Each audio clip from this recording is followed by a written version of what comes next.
Okay guys, we're back at it here. Me and the cats fitting this wiring stuff together. Pulled the harness out from where we had it all stored up and hooked it up to the motor. As you can see over there, directly into the ECU, runs into the main under dash fuse box, and then runs through and into this ungodly pile of spaghetti. I don't know what to say about the harness makers, but mother beep beep beep beep beep beep beep beep beep beep beep beep. These guys like to braid line like you wouldn't believe. You know, circuits that all run together from one plug to one spot on the ignition gotta weave their way through 15 other different sets of stuff. So I've been, for the last 2 days, going through this ungodly pile of spaghetti and doing exactly that, which is pulling out each section of wires that run to a specific spot and tying them off individually so I can track things down and get rid of stuff. I've been pulling out unused lines that I won't be using for things like, well, door switches, window switches, interior lighting, all kinds of stupid stuff that's just never going to be part of this anymore, and hacking out the lines for them, rolling them up and throwing them in my scrap wire pile. So right now I got just tons of scrap garbage that's been ripped out.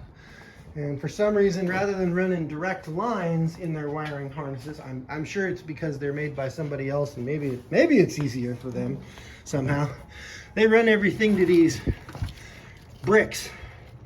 So you get all these wires that run to these bricks, and all that brick is just basically a bunch of rods underneath the bottom that everything pins into so that this brown wire connects to that brown wire. Now, why you couldn't just directly attach this brown wire to that brown wire and not have this stupid brick and everything running through this frickin' spaghetti pile to get there?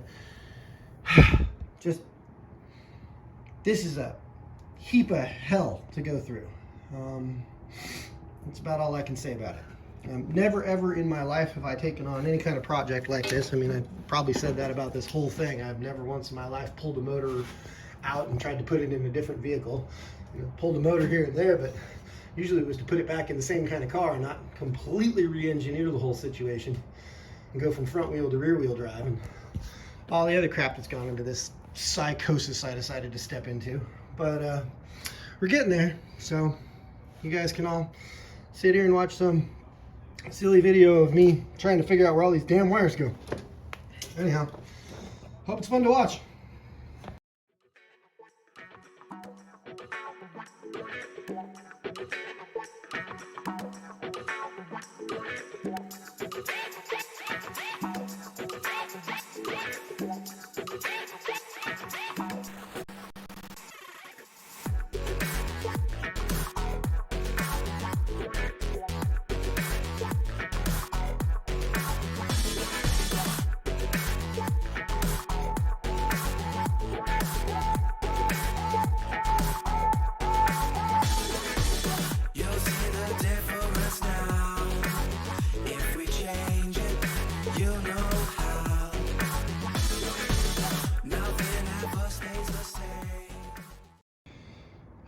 Still on the electrical.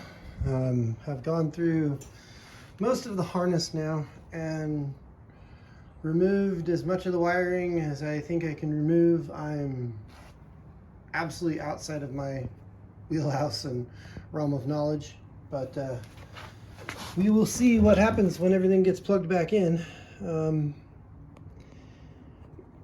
Yeah, it's going to be pretty wild. I'm assuming we'll get a crazy amount of codes popping up on the code reader. But I think I've located a good spot for my ECU to sit and my main fuse box. And it allows everything that's going to run forward to then run up through this space and go through the center, up in through there.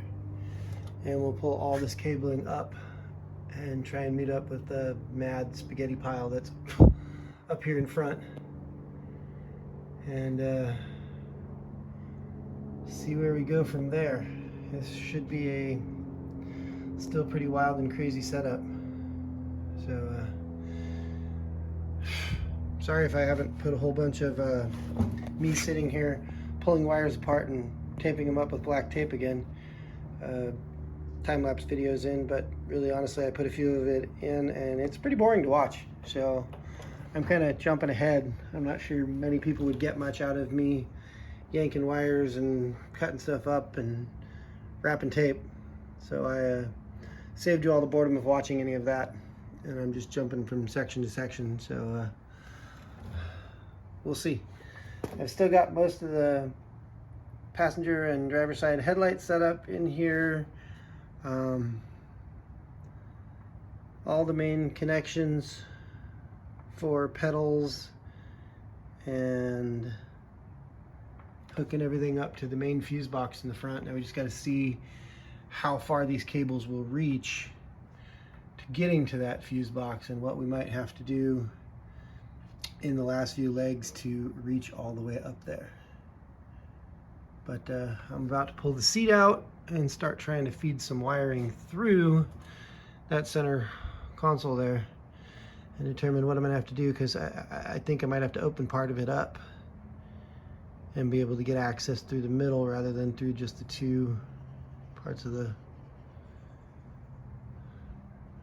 yoke for the old transmission. Anyway, glad you all were along. Hope you're enjoying it. I'm sure parts of it are boring as all hell. Anyway, this is taxing my thought process, so off we go to the next step. And here is the finished bracket welded into place. We welded a little bolt onto this end here and drilled out a hole in this end over here so that the computer ECU, get all wacky on the video in here, can slip right in there and hook up just like that. So that's that part. Now the next piece we're going for is we're putting in some gussets here and a gusset over there, and you can see I already ground off all the paint over there so I could have nice clean metal to work on. Gonna get ready and do this part next and then weld those into place.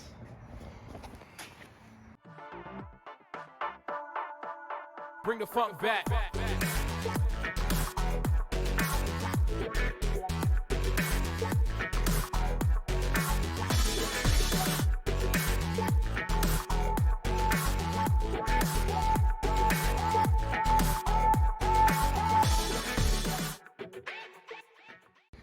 Okay, feeling pretty good so far now.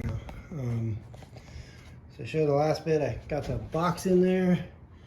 Now it's all mounted into its little spot right there nicely.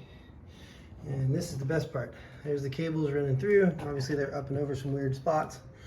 But this main pole of cables, which is what we've been working on here, comes all the way up and goes right to the front. It literally reaches, and I haven't had to change much. So if I can get that to hook in that way and just pull things a little tight, I've got cable going all the way up to my main fuse box in the front. And I can mount those two fuse boxes right there on the front firewall, put a little hole through the middle of that column to bring the things up, and I can run it right all down through the middle of that column and bring it right up through the front. I'll have to extend the gas pedal and a couple things, but the biggest thing I'm gonna have to do is take this pile of spaghetti that I got here and shorten a bunch of it, because it only needs to reach from the column to the fuse box, or from the fuse box, you know, across the front of the cab. Most of this, I think, can get hacked down and lose a lot of its length. So a lot of that mess that's sitting right there, as I go back through and clean things up on the fuse box and the connections, I went through and made all the circuits so I knew I had what I had and where things were going. Now I get to shorten and fit things into the places that they're going to be and put in some ties and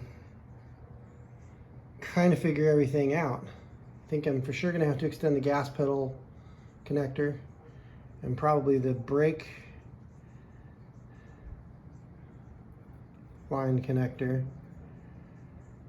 so I have a brake pedal lights, brake lights from the brake pedal when it actuates. Well, we'll see. I've got a bit to do still, a lot. a lot. Other things that got done here in this little session was we got these last gussets up in this center section. I know it's gusseted to holy hell up here. It's got 3 of them, 1 from each side. You know, I'm one of those people who's just, I'm better safe than sorry. More strength is better than not. So these corners at the top here are absolutely as bulletproof as I could possibly build them. You know, heavy as heck. That stuff shouldn't give if this thing rolls. It's the same reason why I added these front ones, just to give that front corner there a whole lot more stability. I'm pretty happy with the crossbarring through here, the way all these sit, but that roof, I really wanted it solid. I don't want that stuff to move. I don't want it to wiggle. If this thing rolls over on its side or over on the top, I don't want it coming down or crushing over. I want anybody sitting back here in this back seat and myself sitting up front to be happy and alive when the whole thing's over and done. I'm still considering some changes to these step bars, but I might not. I don't know. I've considered taking a bar here and coming out to this back and then cutting back in and kind of making this a hoop in here. It's not really so much a rock slider as it is literally just a step. I use this to get in and out of the car. This thing really, honestly, as off-roady as it looks, as dune buggy as it is, it's really a street buggy. It's never really been a hardcore off-roader. I mean, you know, look at the shocks in the front. These are not hardcore off-roading shocks. These are basically street shocks straight out of a V-dub. Just coil over. I got a little coil spring hanging over the top of them. Nothing exciting here.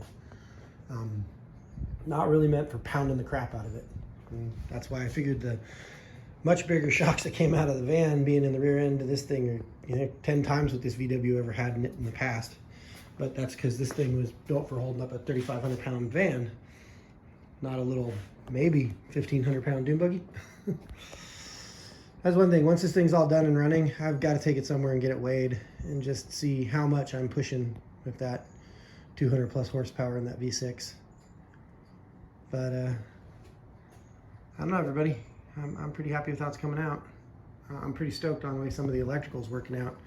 Now, so long as when I plug everything in, the computer doesn't go absolutely ape shit and freak out, I'll be a happy kid. Hopefully I'll only have a few things to figure out to make it go good. Fingers crossed, huh? Till next time.